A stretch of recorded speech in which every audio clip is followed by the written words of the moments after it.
It's just within the realm of what is on ground. It depends on what the German government is also looking at too, because Bayern Munich won't just wake up and say, look, we want to go to training. There are certain feelers they will have gotten from the federal government of Germany to say, look, can we really go ahead? If we are insulated from the rest of Europe, can we have something on the table? So that could be part of their optimism. Other clubs in Germany might be waiting for Bayern. If Bayern kickstarts, then can we also go back and see what happens? But I'm sure there'll be stringent attachment to testing of players and ensuring that no other outside body, come into play.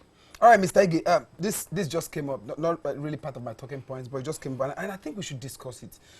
Charles Tambe, Abia Warriors goalkeeper. I know Charles Tambe, one-on-one. Yeah. He was shot in Ibadan. Now, this is a footballer, a footballer playing in Nigerian top flight. Do you think there are measures that could be taken? It's a sad story, actually. Do you think there are measures that could be taken to avoid, things like this, reoccurring? We saw Eimba being attacked on their way back from the north after a league game. Yeah. Okay. We've seen this thing pan out over and again. What do you think could be done, to curb such situations from reoccurring? Well, I think it's difficult, really. It's not something that was planned by the football clubs. It's something that happened because of the global pandemic of coronavirus. Otherwise, some of these players shouldn't be where they are at this point, in the season. Apparently, the Nigerian league, should have been up and running. We should be thinking of how we can, end the league on a high, all of that. So it's not something that the clubs would have loved to do. But every club in the world, in the whole world, shut down and allowed the players, to travel, because there's no use keeping them when you are not even sure when your next game will come. So you have to say, look, can we decamp, Can you go home and come back when we think situations have improved? And it's not something that the clubs will have envisaged. It's not something they will have planned for. What we need to continuously do is to pray for God's guidance in all of what we do, because it's not something they've planned. Remember that Ojo that plays for Eimba was also kidnapped on his way to Ondo State. Rangers lost one of their football players that was traveling to Lagos to meet his family. So it's not something the club planned or would have loved, to do, but because they were forced to do so because of the global pandemic. Wow, it's such a sad story. Charles Tambe, Abia Warriors goalkeeper. I mean, it's someone I know one-on-one. When I was in Dolphins Football Club, he was over there at Sharks. It's such a sad one. He was shot, on his way to meet up with his family at Ibadan, and it's really, really alarming. I pray that he recovers speedily. All right, let's talk about John Mikel Obi. Yeah. For me, I thought at some point that this young man's career was almost over. And all of a sudden, he's getting a deal again. I mean, he was with Transport. I like the move he made and the decision he took. Yeah. They were supposed to play a league match the weekend that, a lot of club sides were calling it quit. Yeah. Or calling it pending, based on the present pandemic. Yeah. He terminated his contract that he wasn't going to go forward because, his life was worth more than money to him. Yeah. Now he's got a deal with a Brazilian club, Botafogo or whatever. Yeah, Botafogo, yeah. I think it's a good deal for him.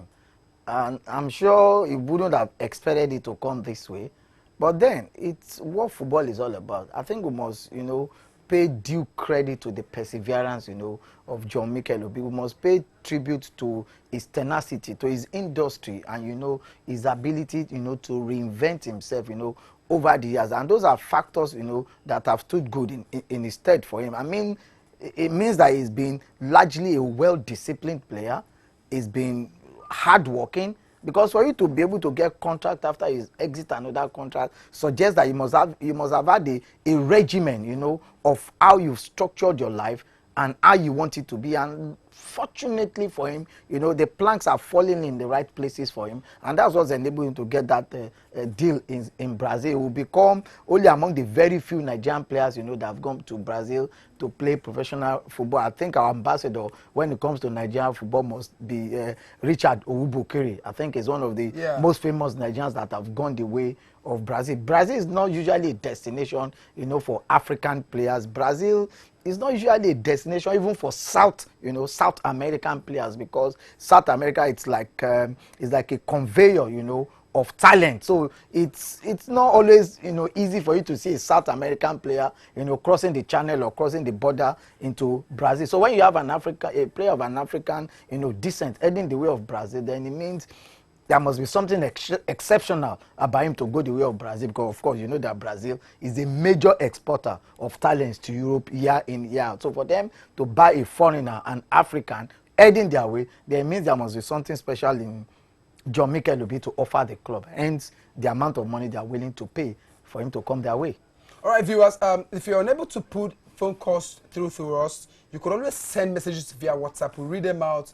If there are questions, we'll answer them. If there are contributions, we'll take a look at them and consider them. But in the meantime, we'll take a quick break, and Sports Bleep will be right back. Stay tuned.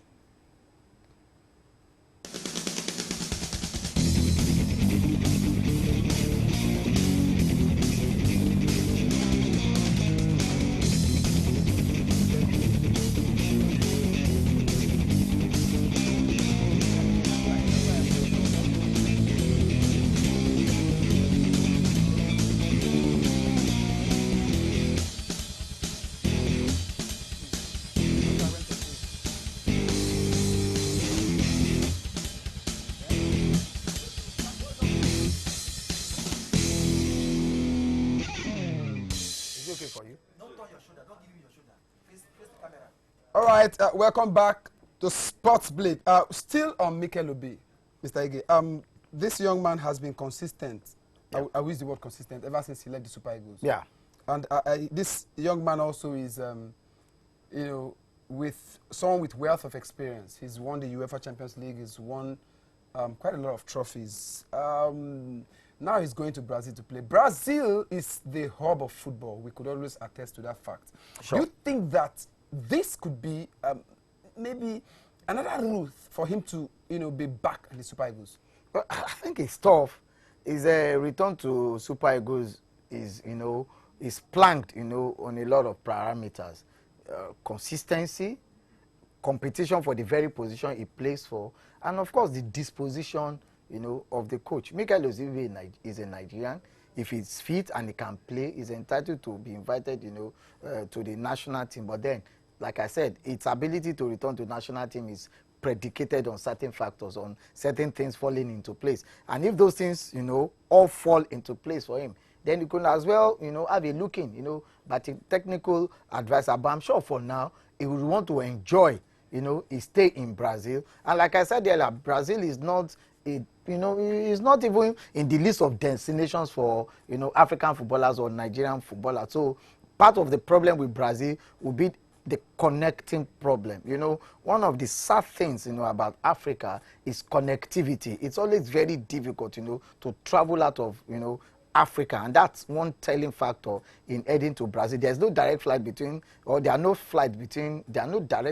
Nigeria and Brazil. So it means you are going to be going to Brazil. You need 1 or 2 connecting flights to return home and come and be part of those matches. Then after playing the match, then you start running, back to Brazil again. The stress. I know during the World Cup, during the World Cup in Brazil, sometimes for you to fly from one part of Brazil to another part of Brazil, you're probably taking a 3 hours flight, and you're still, within the territory of Brazil. I remember how long it took us to arrive Brazil. We had to fly about 6 hours to Europe and flew another 8 hours into Brazil. So you're in the air for 14 hours, and that is excluding the stopover time, because it depends on the time of your flight. If you leave Nigeria and you arrive Europe in 6 hours, particularly Central Europe, you could wait for another 6, 7, 8 hours. I mean, it's not a private jet. And it's not a private jet, so you have to wait till about 6, 7, 8 hours before you can get a connecting flight from Central Europe to Brazil. So those are some of the factors, that could just work against Mikel Obi in his ability to return home. And it's not a journey you make, especially if you're in Europe. From Nigeria to the United Kingdom, it's just about 6 hours. To much part of Europe, 7, 8 hours if you are getting a connecting flight, to another. So it's easy for you to transit between Africa and Europe, but very difficult to transit between Africa and South America. All right, still on Mikel. The Brazilian League, I've been privileged to see a couple of their games. Even the game, World Club Cup between Liverpool and Flamengo. As Flamingos, yeah. Quite a fast one. You know, the league is a top-notch one. Mikel Obi, we've always known him to be a very sluggish and stylish, you know, midfielder with a lot of, you know, ball controls and, you know, sense when it comes to play in the midfield area. Do you think he'll be able to cope with this league? I'm sure it's suited for Brazilian league. I'm sure maybe one of the reasons why, you know, the coaches want him probably because of his guile, you know, because of his creativity, you know, because of his ability to read matches, you know, and alter, you know, the strength or the composition of a match. I'm sure those are some of the factors, you know, they must have seen in him, especially his guile, you know. He has this deceptive ability and is intelligent enough when to launch an attack and when to convert a defense, you know, into an attack. Those are some of the factors they may have seen in Mikel before saying, look, can you come over? That's why I said, look, Brazil is not in the list of destinations for Nigerian footballers. So for a Brazilian club to have become interested in Mikel and tell him to come over, it means there is something special they must have seen in him. All right. The money is quite huge. Sure. Money is quite huge and charming. What do you think is the reason as to why a Brazilian club side will be able to afford such an amount of money? No, it's not as if Brazilian clubs are poor, you know, to an extent. It's not as if they do not have the funds or they do not have the capability to buy players. It's because they've always felt that, look, South America is the, should I say, is the genesis, you know, of some of the greatest talents you have in the world. So why do we invest money to bring, you know, players our way? We have the talent already. Europe, on the average, is not better than South America in terms of talent. Maybe in terms of managerial ability or running, media. maybe they could be better than Brazil. But in terms of talent, in terms of raw talent, Europe can't claim supremacy over South America. So that's why, probably why South American clubs are not too interested in, you know, going to Europe to, you know, they are the major exporters, you know, of talents to Europe. Spain is always the major destination, with the exception of Brazil. Every other country in South America are Spanish-speaking countries. Brazil speaks Portuguese, but you find out that most of, you know, South American exports, their first point of call, more than often not, is Spain, because of proximity in terms of language. And for most people in Brazil, they understand Spanish, and for most people in the rest of South America, they have some understanding of Portuguese. So the talents are there. They are ready for export. So when you bring in a player, especially of African descent, into the Brazilian league, that means there is something exceptional about him, and they are not ready to pay the money. I mean, I agree with you 101% because, I mean, take a look at... And remember that Mikel Obi was in Brazil for the Olympic, where we won the bronze medal. Yeah. So they may have taken some liking, you know, into Mikel Obi. Yeah, of course, I agree, like I was saying with you, because Neymar Jr. was brought from Santos, yeah, straight to Barcelona, yeah, one of the best clubs. Most Brazilian, South American players have always arrived some of the top teams.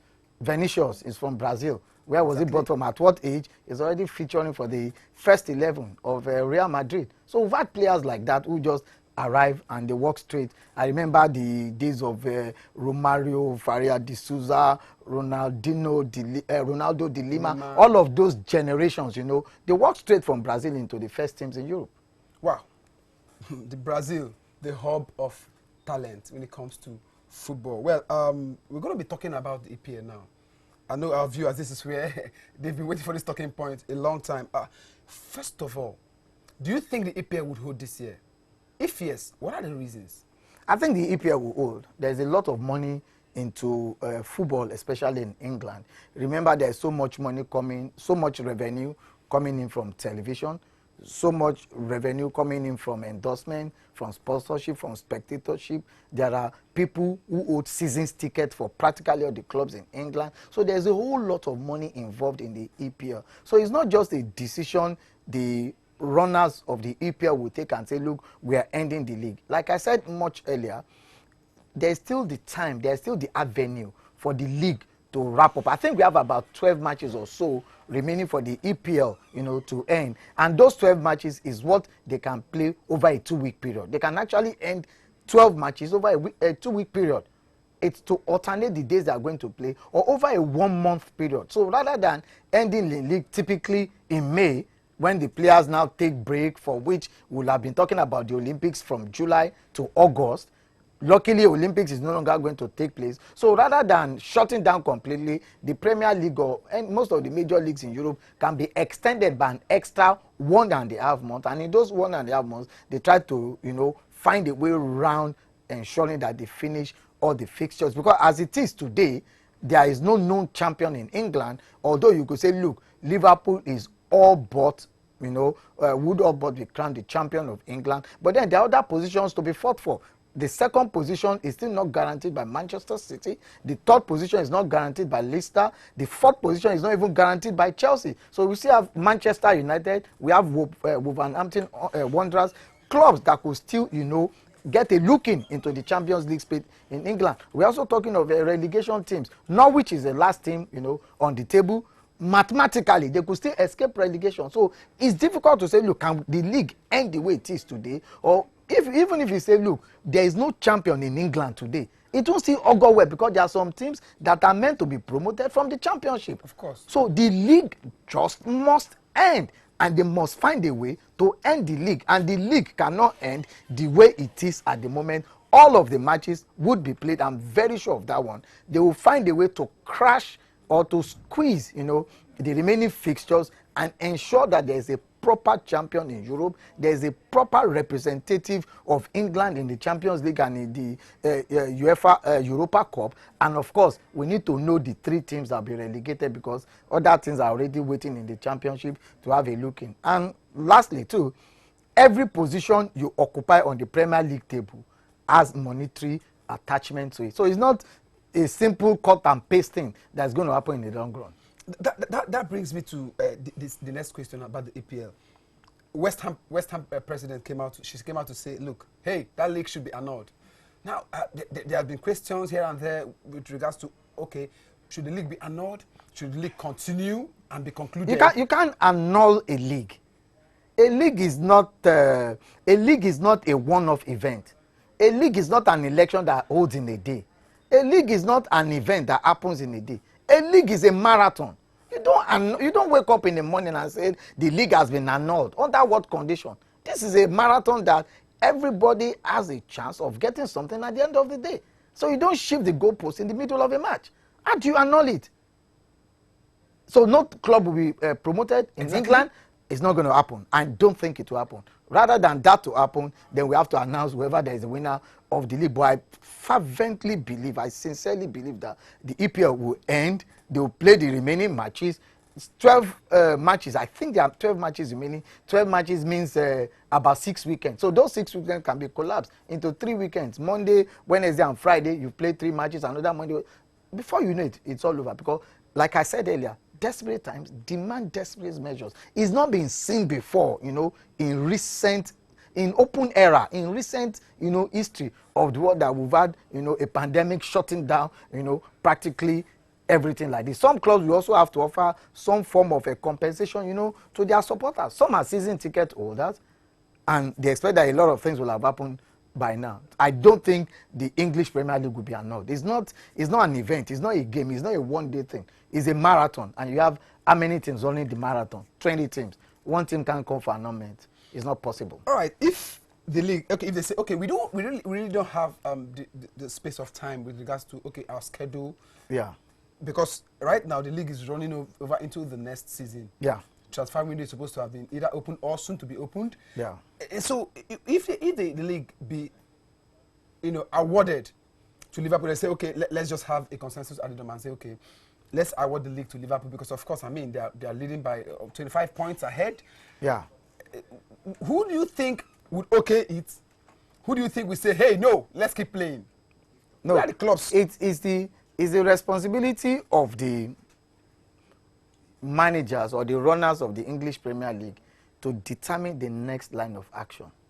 For me, if I were the president or the chairman or the owner of Bournemouth, for example, I'll go to court.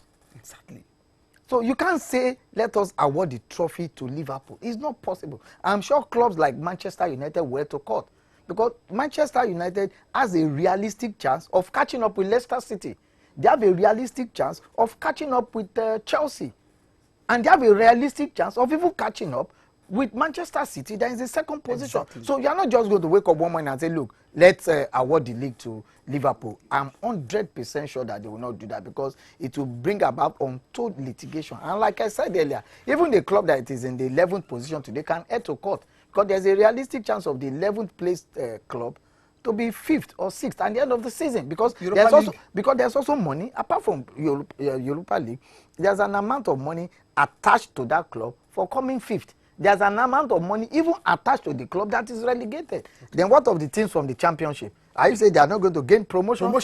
There will also be a lot of litigations even at that level. Wow. All right, let's talk about Jose Mourinho. Jose Mourinho started losing games. I mean, he came into this club when the club was almost crumbling and crashing. Yeah. He won almost 8 games stretch. Yeah. Then he started suffering injuries issues. He brought in Belwin from PSV, right? Yeah. And then he started winning games, like I was saying. He then started suffering injury. Yeah. Harry Kane got injured and was out. Son Heung-min got injured and was out. And this was prior to some very important games, both in the EPL and in the UEFA Champions League. Yeah. Right. So we had statistics that Tottenham Hotspur played over 10 games without losing one, and Son Heung-min scoring in those 10 games, even the ones they drew, and even the ones they lost. Yeah. Now, Son Heung-min hasn't played for a while, and they are beginning to recover, both himself and Harry Kane. So if the EPL resumes, do you think, of course, the game against Leipzig is past and gone? Of course. But if these 2 players or 3 had, recovered before the game against RB Leipzig, do you think they would have lost that game? And if they recover now, then the EPL kicks off. Do you think Jose Mourinho will be at an advantageous position? No, I don't think so. I'm sure Jose Mourinho is well experienced enough to know that, look, these are part of the hazards of the job. It's always very difficult to keep all of your players fit, for the season. Football is a contact game, so you expect injuries here and there. He's well experienced enough to know that, look, something can break, at any point in the season. It's not going to give him any advantage. It's even disadvantageous in the sense that, look, the players may not be sufficiently calibrated, to want to play. So they need to get back to full fitness. Unfortunately, except Harry Kane, Heung-min Son, and the rest of them have been training personally, on personal levels. This period? This probably, training on personal level. But it's not the same thing as playing, again, training, the art tackling in training, the tactics, the strategy, all of that during training. So it's not really going to confer an advantage, to Jose Mourinho. He would have loved if the league, had continued. Then you could have said, look, we could have 1 or 2 or 3 matches to put these players in proper shape, then fight, for the remaining part of the season and see whether they can get a look in, into Europa League placing. I don't think it's an advantage, really, but it's an opportunity that, look, the league has slowed down a little bit. These players may have gained full fitness, but may still be match rusty. And that match rustiness is what he wants to cure, but the avenue is not there to cure it. All right, let's talk about Ighalo. I mean, these are our guys and our Super Eagles players. Now, Ighalo, even English press, they had it that, look, this was a desperation buy. Ferdinand called it a sympathy buy. But it turned out to be the other way around because he has now become a plus to the team. Sure. Ole Gunnar Solskjaer, each time he's been interviewed during either exclusive interviews or post-match or pre-match press conferences, he tells you, look, he's Ighalo, forget about Ighalo, he's enjoying himself. And he says it with a wonderful smile. Now, do you think that Manchester United will give him, because of course he's beginning to prove himself, and from the look of things, he's likely to get 10, 12 goals in all competitions. Do you think if he achieves that, he's going to get a contract in Manchester United or other clubs? Well, I think it's dependent on what happens. Unfortunately, the break we've had, in football has also affected, what was to come for him. But you can be rest assured that Ighalo would always score. If you've checked the trajectory, of his career, Ighalo would always score. He was the top scorer, during the Nations Cup qualifier.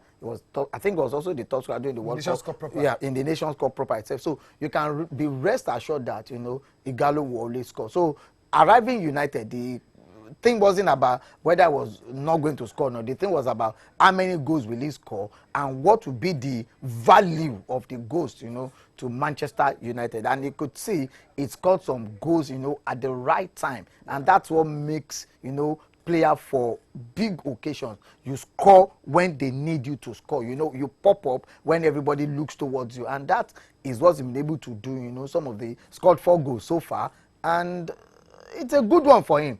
Let's wait for the league to resume. Let's wait for the rest of Europa League to take place and see how much worth of his contribution has come to Manchester United. So if the owners of Manchester United think his weight has been well worth the buy and the patience for him, they could as well offer him a 1-year contract and see whether they could make them explode when the next season beckons. All right, MPFL. The MPFL has, actually, come up with a lot of surprises. I mean, I'm an ex-Dolphin, Rivers United professional, and the results in the recent past have been very amazing to me. That's the log on screen there. Plateau United, top of the log, 49 points. Rivers United, second on the log, 45 points. And then Lobby Stars of Makurdi, 43 points. Rangers of Enugu, 37 points. Enyimba International, 36 points. Enugu Rangers, 37 points. Then Enyimba, 36 points. Now, we're also going to talk about Aqua United a bit because they picked form.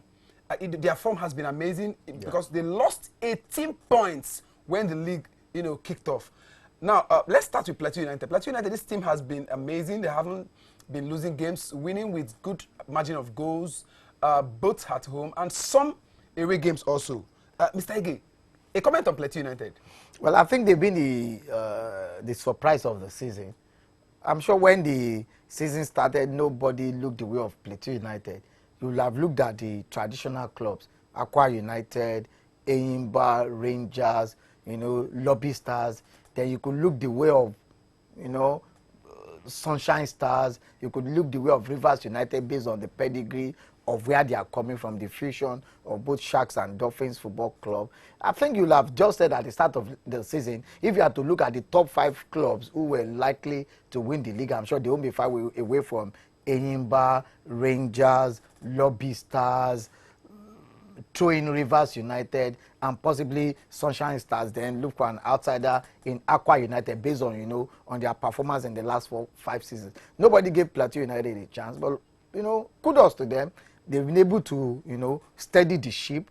They've been able to stay the course. They've been consistent. They've been scoring goals. And they're on top of the league. Good performance by every star. And the fact that they are 4 points, ahead of Rivers United gives them some kind of a cushioning effect to say, look, I think we can stabilize where we are and see through to the end of the season. But the real fear, in all of this is Enyimba, who are in 5th position, have 5 outstanding matches, and they're on 36 points. So it means that if Enyimba wins just 2 out of the 5 outstanding games, they rise to 42 points. 42 points automatically installs them in the 3rd position, just 3 points behind the Rivers United. If Enyimba wins 3 matches out of their 5 outstanding matches, that gives them 9 points. You add it to 46 they are on 45 points, and that means they tie with Rivers United. So the league is not over. It's not even over for Plateau United. If Enyimba lives up to the billing of the kind of name they've acquired for themselves in the last 10, 12 years, then it means that Enyimba will probably have the final say on who wins the league. At the moment, Enyimba surely will have the final say on who wins the league without any doubt. All right, we'll talk more on the MPFL, but for now, Sports Bleep will go on a quick break. I'll be right back to digress. Stay tuned.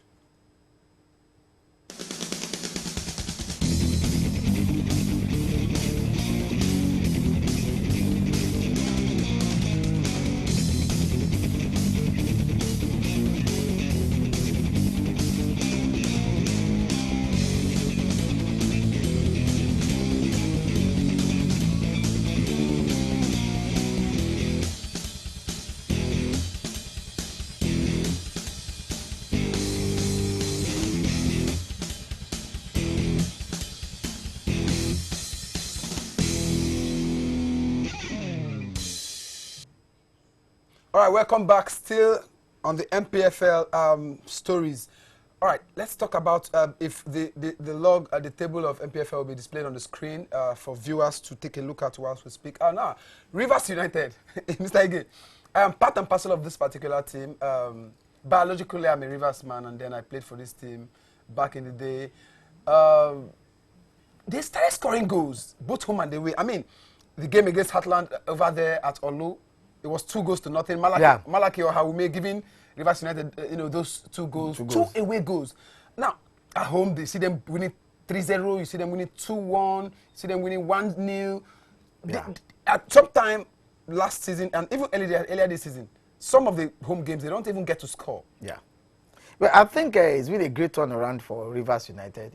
I've argued, with some of my friends that, look, I don't think Rivers United will have believed they will be in second position by this time, True. in the season. I doubt whether they will have believed it at the start of the season. But fortunately for them, I think they've just matured, at the right time. They've kept the pace and the right time. And surprisingly, Rivers United has struggled, to win away matches. I think Rivers United has won more away matches than any other club in the MPFL. I stand to be corrected, but I think they won more away matches. They've done better away. I've seen a lot of their own matches, this season. They struggle more, when they play at home. But surprisingly, they go away and they play, they play well. I was shocked when they beat Atlant, away. They beat Atlant away, beat Wiki. I think they got a draw against Wiki, beat Adamawa away. They've got some, some surprising results, even got draw.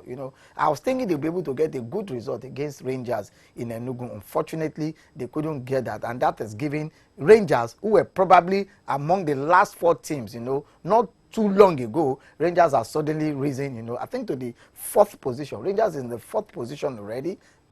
One outstanding match for Rangers. So it means all of the 4 teams are in the mix. Plateau United first, Rivers United second, Lobby Stars third, Rangers 4th, Enyimba 5th. So it means any 3 out of these 5 clubs could still go ahead to get a continental ticket. Remember, the first goes to Champions League, the second goes to African Champions League, the third goes to Confederation Cup, while the winner of the Federation Cup joins the 3rd place team to represent Nigeria in the Confederation Cup. So any 3 out of these 5 can still win the league. But I think Plateau United is a little bit more secure, because they could say, look, even if we don't win the diadem, at the end of the season, we may not fall below, 3rd position. The struggle or the onus is on Rivers United and Lobby Stars to ensure that they do not lose, while at the same time will be hoping that Enyimba does not win majority of its outstanding, 5 matches.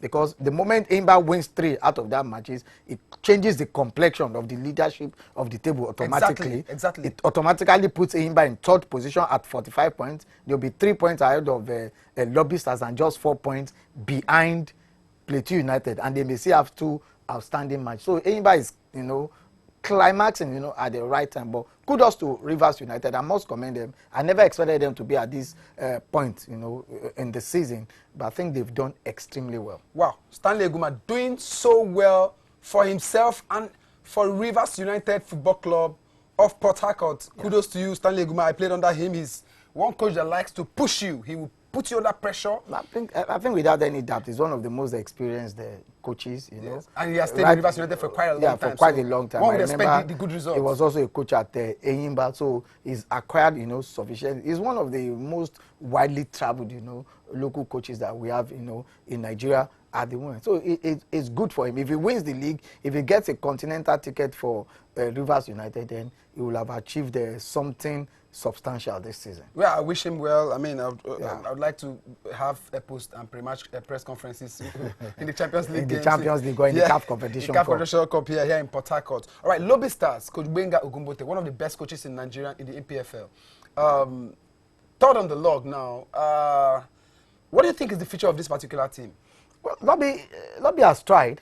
I think the drawback was that draw.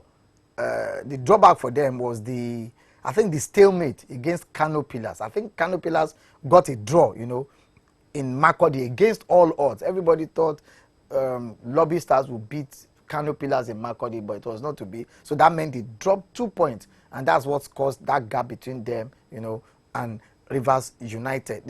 They need to ensure they do not lose not more than 2 matches, if they are to have a say or if they are to retain that 3rd position.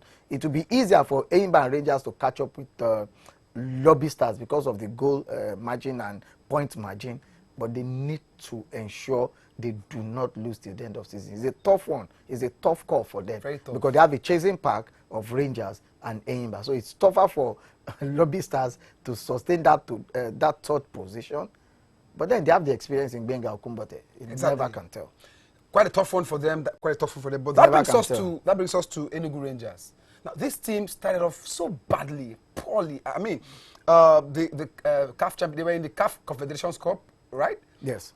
They almost lost at home to a Mauritanian football club side. Sure. I mean, this team, they weren't even, their league wasn't even on as at the time when they almost beat Enugu Rangers here at Enugu. And, you know, that particular game, I followed it up and it was quite alarming. They were losing 1-0 until dying minute when they equalized that goal. But you see today, they've gone up the log, they've grown through the ranks, and they're up there 4th position. And they're still fighting because, I mean, it's very difficult to beat them in recent times, even when they come to your home.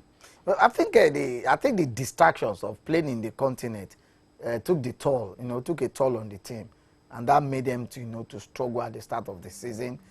But I think since they crashed out of the continent, they've just picked up the pieces. And surprisingly, remember they have a coach on secondment, from Nigeria Football Federation after they sacked their coach, and it seems to have been able to put the boys together. Surprisingly, Rangers that I think was about 16th. I think they were at the time they were in 16th position. Exactly. All of a sudden, Rangers is in 4th position. That's quite a phenomenal rise, for a club that was struggling at the start of the season. Good one. Kudos to Rangers, and that's why I said, look, they're in the mix already. 4th, on the log, and many matches to go. Anything can still happen, and their victory over Rivers United in Enugu, was contributory. Yeah, lead them to where they are at the moment. They have Enyimba just behind them, looking at them, just behind their shoulders there, while they are also not too far away from Lobby, not far away too from Rivers United. It all depends on the way the result goes. It's only Plateau United on 49 points. That's some form of comfort, because even if Enyimba wins all our 5 matches, the highest they will rise to, I think, is 51 points, 51. Which will be just 2 points ahead of Plateau United, and it is doubtful if Enyimba will win all of the 5 outstanding matches. And Plateau wouldn't win any game. So Plateau needs to continue winning. Rivers United needs to continue winning if they are to stave off the late resurgence of Enyimba and Rangers International. Wow. Let me keep my tab now. Enyimba International, the People's Elephant. These guys have grown. I mean, the CAF Confederations Cup was quite a distraction to them, if I'm not mistaken. Horoya came to Port Harcourt here, drew them 1-0. They went back to Guinea, and then Horoya beat them 2-0. And immediately they crashed out. Their outstanding games, they are beginning to use it now to build up the log. Do you think they have a chance, they stand a chance to top the league, considering their standing games and their current form? Absolutely. Enyimba has picked at the right time. I'm sure the lull in the league will probably have affected the momentum, of the club, because now the players are now relaxed. There's been too much of, lull, in the league. So they may not immediately rise to the height of where they would love to be, maybe when the league resumes, and that could be a blessing to other teams that are above them at the moment. Enyimba, without any doubt, mathematically, they still have a chance to win the league. They're on 36 points. The first team is on 49. They have 5 outstanding matches. That's 15 points at stake. If they are lucky and they win those 5 matches, it automatically installs Enyimba in the first position, regardless of whether Plateau United, Rivers United, Lobby and Rangers keep winning their matches. For as long as Enyimba can win outstanding matches, they install themselves as favorites, to win the league. So Enyimba is not out by any stretch of imagination. Like I said earlier, Enyimba has a say in who wins the league. Enyimba could as well win the league at the end of the season, depending on how other results, go their way. All right, we're going to talk about the top scorers, in the MPFL. We have Victor Mboma of Enyimba Football Club of Aba. We have Abia Israel of Ifeanyi of Rangers of Enugu, and then we have Malaki Ohaume. We'll talk about these 3 guys. But first, let's start with Victor Mboma. Mboma came from Remo. Remo is one of the... was relegated barely 1 year or 2 years of being promoted. I saw him play against Rivers United at Aba, you know, in match, I think match day 3 or 4 of the MPFL this season. He did so well, though he missed a lot of chances. Now he's on 13 goals, if I'm not mistaken. Yeah, 13. He's been so phenomenal. He's been so amazing. And you know, he stands a chance to be the top scorer. But it's possible. I think, and like I said, his team is rising to the occasion. That's why I said, look, his goals have been, you know, turning point, you know, for the club, scoring just at the right time, you know, when you expect him to be there. And that's the marksman of a striker. He might be quiet for a very long time, but when he pops up, a goal is scored.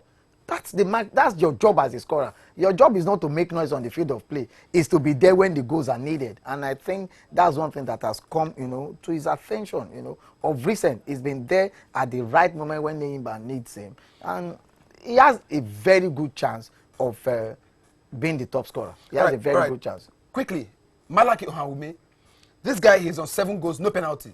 Sure. And he hasn't played as much games as Abia Israel and Ifeanyi. You know, has Victor Mboma has played. Malaki Ohawume hasn't played a lot of games, sure, but he is on 7 goals. What do you make? Do you think if he had played some penalties and had been consistent more in, you know, starting first team, he would have been more than these guys? You know, like I said, football is a marathon. And because it's a marathon, it is not for the swift. It's not for the fastest. It is for the most technical. So the ability to judge whether if you had started early or if you had been playing penalties would probably have given some... It remains within the realm of debate because the best way to prove it is to be you know, on the field of play. And maybe in his team, because you don't watch the training of most of these clubs, maybe he's not a good penalty taker. Because in the course of every season, there are certain players that have been designated to play penalties in the course of the season. You understand? So if he's not part of those that have been scheduled by the club to play penalties for the club, then it means he's not a good penalty taker. And for you to be a complete goal scorer, you must know how to take penalties. Now, lastly, Abia Israel. Abia Israel, he's on 12 goals. Sure. For Enugu Rangers. He was with Sunshine of Akure. At a point, he was declared a Awol. So I said, well, hey, Abia, because I know him in person. I said, hey, Abia, what's going on? Where are you? He said, man, I want to go to Rangers of Enugu. He gave me that information. And then he's with Rangers now, and he's still scoring goals. And sure, I think he's one of the pushes that Enugu Rangers, you know, they got, you know, going forward. Now, do you think he also stands a chance of, you know, clinching that top scorer position? I think he's the closest person to, you know, to topple Mboma, because it's going to be a close race. We might be witnessing a photo finish for the first time, you know, in the Premier League, in the Nigerian Professional Football League in recent years. So it depends on how his teammates also turn up, you know, for matches when we resume the MPFL. It remains on how his colleagues turn up to play. If they turn up and come to the party, you know, early enough, then he could have a say. He could have, you know, he could determine who eventually wins the top scorer at the end of the season. All right, viewers, that's the much you can take for Sports Bleep Live today being Monday. It's been amazing, you know, being with you here on the show. We apologize sincerely for those of us whose calls were not able to be taken. We promise that hopefully your calls will be taken on Wednesday when Sports Bleep Live returns on your TV screen. I'll say bye-bye for now, and let's all uphold strict precautionary safety measures and health measures. Wash your hands, you know, regularly. Eat right, do what you need to do. We all need to stay alive and see one another after the pandemic subsides. For now, I'll say bye-bye, good night, God bless you.